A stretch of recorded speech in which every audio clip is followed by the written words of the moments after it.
Okay friends, one of the first things we have to do to get started on our job is to safely raise and support the rear of the car so the wheel's off the ground. After that, remove all 5 of your lug nuts and the wheel. So now with the wheel off, we have a nice clear view of our brakes. The caliper right here is something that you don't necessarily need to take apart completely. What I mean by that is to take out the slider bolts, take off the caliper, and then the bracket. Typically, you can just come right along the backside and remove the entire caliper by the bracket and then set it aside. I personally like to take the caliper apart because then I can inspect the pads and everything else along the way. Now from the backside, we're going to remove our 2 caliper slider bolts.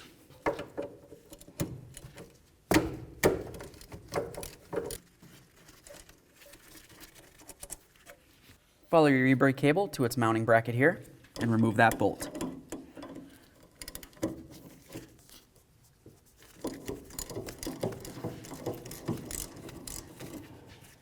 Now let's use something to pry in between the caliper and the bracket.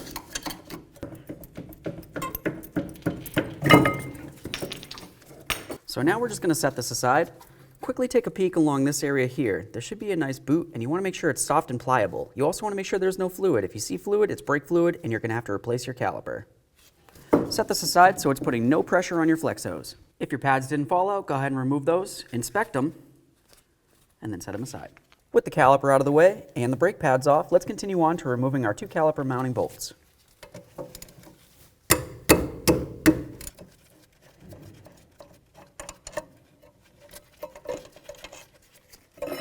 Set your bracket aside. Now we're going to start removing the rotor. To do that, just take one of your lug nuts and start it onto one of the studs. After that, you're going to continue on to removing both of your Phillips head screws.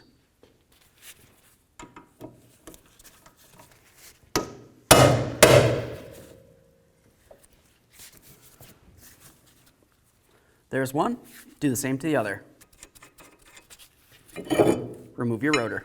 Now the next thing we're going to do is remove this cap right here. Just going to get in between.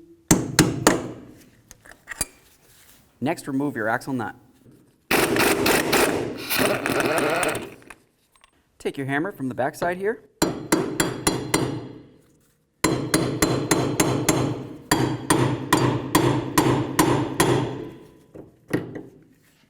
Something to note is if you look at your axle along the backside here and you can still see that there's part of your bearing on there, you're going to want to make sure you get that off of there. Typically, you can just get in between and pry it off.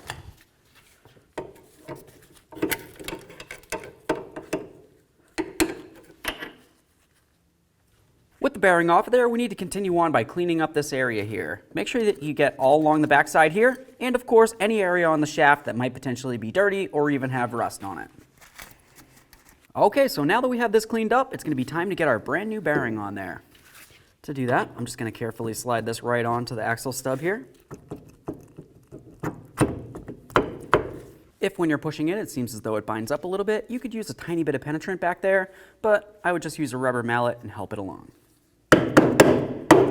Once you have it into the point, you can at least get the nut on a couple threads. At that point, you can use the nut to drive it all the way on. Now it's going to be time to put on the axle nut. It's a good idea to go ahead and replace these, but if you're not, at least put a little bit of red thread locker on there. Now we'll bottom it out and then we'll torque it to 134 foot-pounds. Now the next thing we want to do is peen this nut in. You can see right along this axle stud here, it has a little groove. I'm just going to use a punch and a hammer, just knock this in, and that's going to lock in the nut so there's no way it can loosen up. Now let's go ahead and put the cover on here. If it looks as though it's damaged, you want to make sure you seal it up with something such as RTV or gasket maker.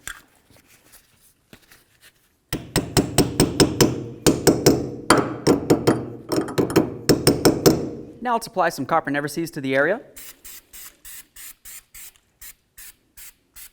Of course, on the back side of your rotor, you're also going to want to clean down the mating surface. You don't want to have any of this debris left in there. So go ahead and sand that down if you're reusing your rotor. So now the next thing we need to do is move along to pushing in our caliper piston. Now this piston right here, you can't just go ahead and grab onto, squeeze it together and push in the piston. You'll notice it has these stripes. That means that you have to go ahead and twist it as you push it in. So I'm just going to use some long nose pliers because it's something most people have. I'm going to press as I'm twisting and we'll push it all the way until it's bottomed out. There we are. So now when you stop, you want to make sure you've got this stop so it's pretty much lined up with the top of the caliper. You want to have a straight line going like this and then a straight line going side to side. Don't have it like an X. Let's get the rotor on here. When you do it, you want to make sure that you have your screw holes on the rotor lined up with the screw holes on the hub behind it. If you have them backwards, it's not going to line up, and then you just have to remove it and switch it. Start in both your screws and then bottom them out.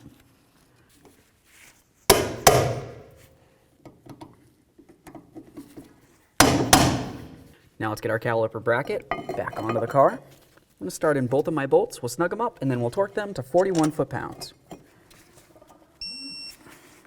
Now it's going to be time to install our brake pads. You're going to notice that one of the brake pads for each side has the wear indicator clip on it.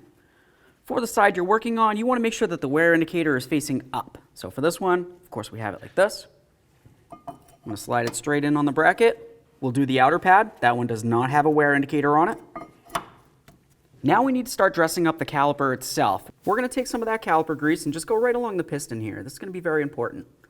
Also, you want to get along the backside of each of these ears. This is going to help with vibration dampening and noise reduction.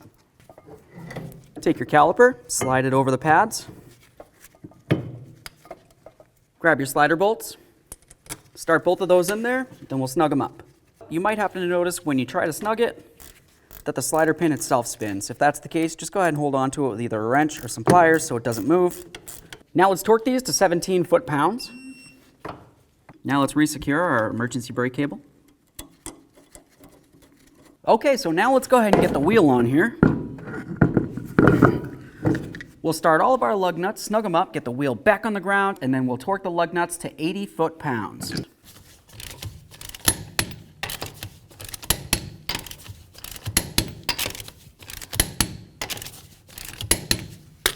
Torqued. Okay friends, all you have left to do now is go ahead and pump up your brake pedal, get under the hood, double check your brake fluid, and then take it for a road test.